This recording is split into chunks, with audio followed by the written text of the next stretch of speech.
Hello, and welcome to the Techstrong AI podcast. I'm Amanda Razani. I'm excited to be here today with Rob Juncker. He is the Senior Vice President, Product and Engineering at Mimecast. How are you doing? I am well, Amanda, and thanks for having me today. Thanks for being on our show. Can you share a little bit about Mimecast with our audience? You bet. And first and foremost, it's been an exciting time here for Mimecast because for a long time, we've been known as email security. Yet last year, we spent a lot of time in the industry looking at some of these advanced cyber threats that were hitting our user base.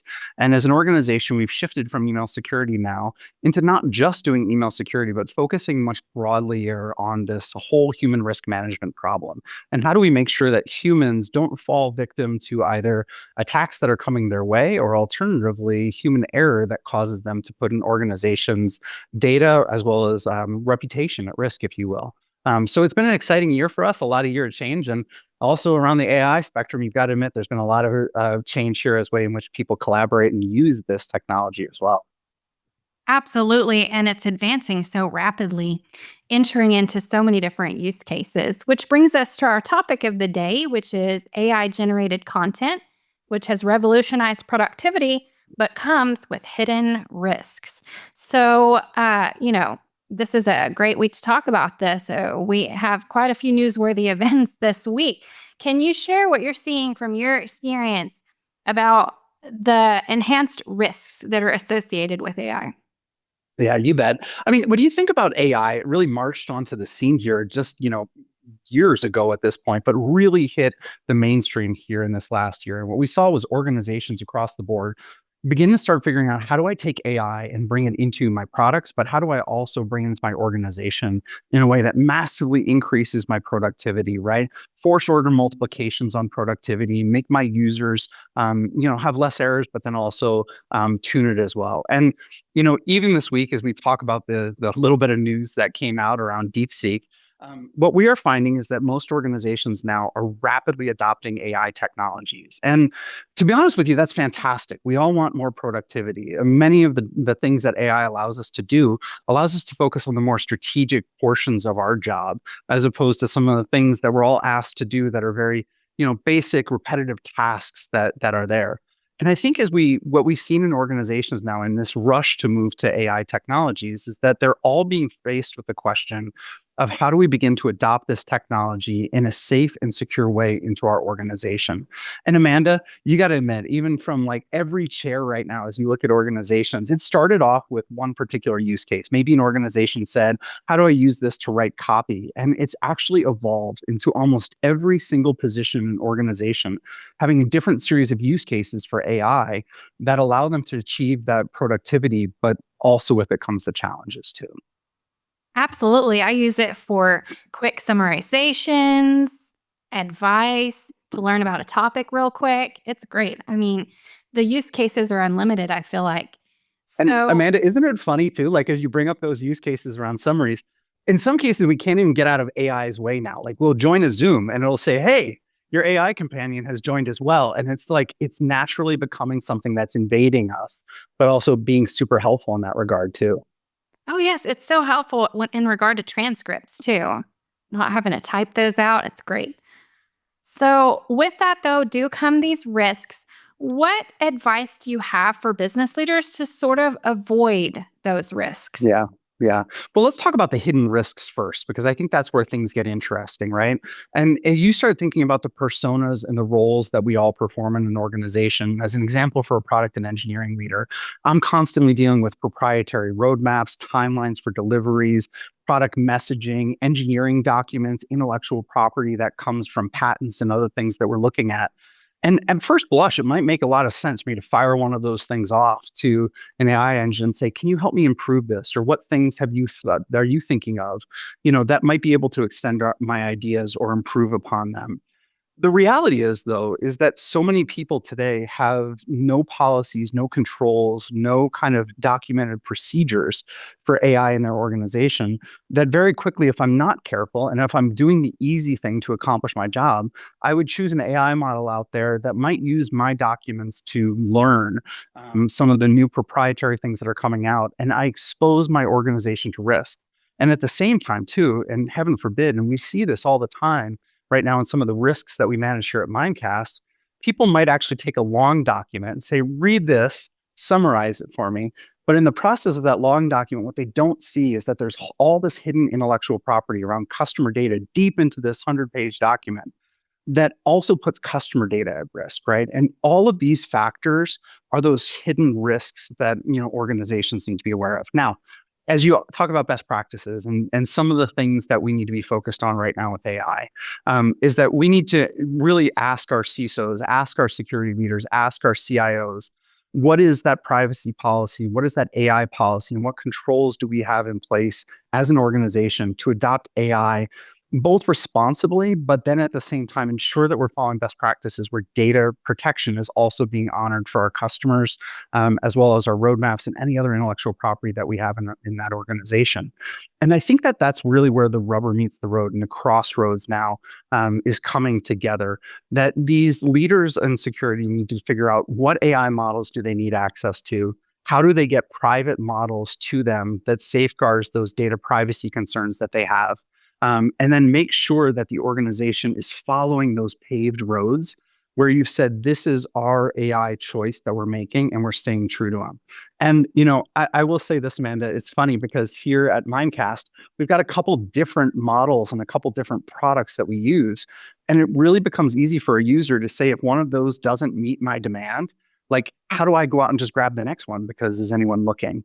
And this really gets around to the second challenge. Not only are there hidden risks in the way in which we're operating with these models, right? The second bit of this is like, how do we police users and put controls in place to make sure that they're not going off course and potentially exposing your organization to data risk by using an unapproved mechanism as well, right? And I think all of those come together. If we identify the fact that AI is important to our organizations, and by the way, for everybody on the line, if you're not adopting AI right now, figure out how, right? Because you're going to be left in the dust. But then the second bit of this is how do you responsibly adopt AI into that organization and make sure that you're not putting your data at risk and the vital data of your customers that you're managing as well.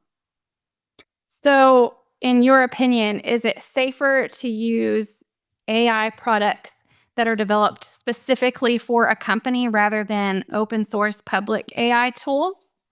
Well, I think what's important for organizations is if you're going to use something that's open source, right? Just realize the risks that you're running into. There's plenty of ways that you can take those open models and bring them into private usage for you so that you're not actually exposing your data into a global model that anyone could else tap into. And a lot of those commercial agreements that you can reach with those vendors allow you to be able to keep that level of privacy associated with it.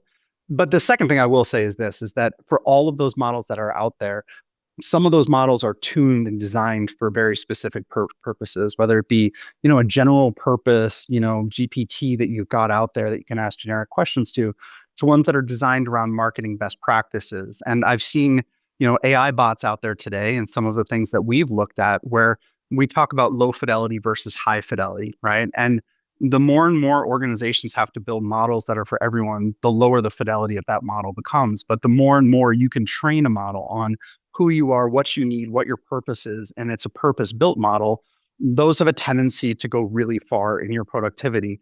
But ironically, the higher fidelity you get, the more you're going to expose things like, tell me how to develop a customer communication plan for this specific customer who has these kind of environments in place. And the higher fidelity you go, the more there's a likelihood that you're going to expose vital information out there to those models as well. So with more capabilities comes more risk from a user perspective as they go deeper into that. But we even see that across the board today as we look at all of our emails that we're looking through here at Mimecast. I mean, we're readily able to identify that more than 8% of those emails now are completely AI generated. Which, if you think about the 180 billion of data points that we're looking on a daily perspective, that's a lot that people have turned towards those models to get hyper fidelity out of them as well. Do you think as AI becomes integrated in everything and we're using it both professionally and personally, that we're taking a lot for granted and we're becoming more at risk and I'm seeing a lot more scams via AI. Yeah. So what are your thoughts on this? Yeah, and it's great because I think one of the most important things we've learned through security is that security comes from a defense in depth approach. And there's going to be times, especially with some of these AI tools, where Amanda, if I wanted to target you with very specific email and I know enough about you through your social media profile, I could probably create a phishing email through AI that is almost indiscernible to you from being phishing versus actual content that could be coming with something from, your hobbies or things along those lines. And this is where the defense in depth gets really important, right? And I guess as you bring about this whole human risk management vision, part of what we're focused on is not just protecting Amanda from receiving that phishing and malware email on the front side, but we're also putting controls in place so that if for any reason that you maybe on your personal email click something, that we're able to identify that you've been put at risk, right? Or you've actually been compromised, and then take actions to secure your data at that point. And AI is no different, right? I think all of us now, and we just went through a massive ISO certification here at Mimecast to prove that we're using AI responsibly. But as we go forward from here, what's important is that that everybody who adopts AI is getting those certifications as well as those compliance controls in place to ensure that as they embed AI into their products and their offerings, that we're securing our customers' data as best as we can to the compliance. But I think as long as people stick to those standards, stick to the compliance controls, focus around defense in depth, where we're going to protect Amanda from email all the way through every action that you're doing, at that point, I think we're going to be able to keep this under wraps, in control, and also create a more productive workforce out there. Absolutely. Well, if there was one key takeaway you could leave our audience with today, what would that be? I would tell every organization right now, like AI adoption is happening, right? And I still see some people, and I talk to some people who are dragging feet on that one, right? And this is the time that you need to get out ahead of it, establish that AI steering committee for your organization, determine what your baseline is for that assessment, and what does your organization need to have that hyper productivity through AI, to pull that together, develop a company-wide policy for AI to make sure that you're actually covering those controls, set those cybersecurity standards, and then implement the compliance controls to keep the humans safe from possibly exposing your organization to data risk. And if you do those 4 things right there, I think an organization not only will responsibly be able to adopt AI while also protecting their customer data, but I think their organizations, we're going to see great innovations coming out through using this technology to help us all better, not only ourselves, but the work that we do at work. Wonderful. Well, thank you so much for coming on the show today and sharing your insights. My pleasure, Amanda. Thanks again for having me. All right. And thank you to our audience. Stay tuned. There's more.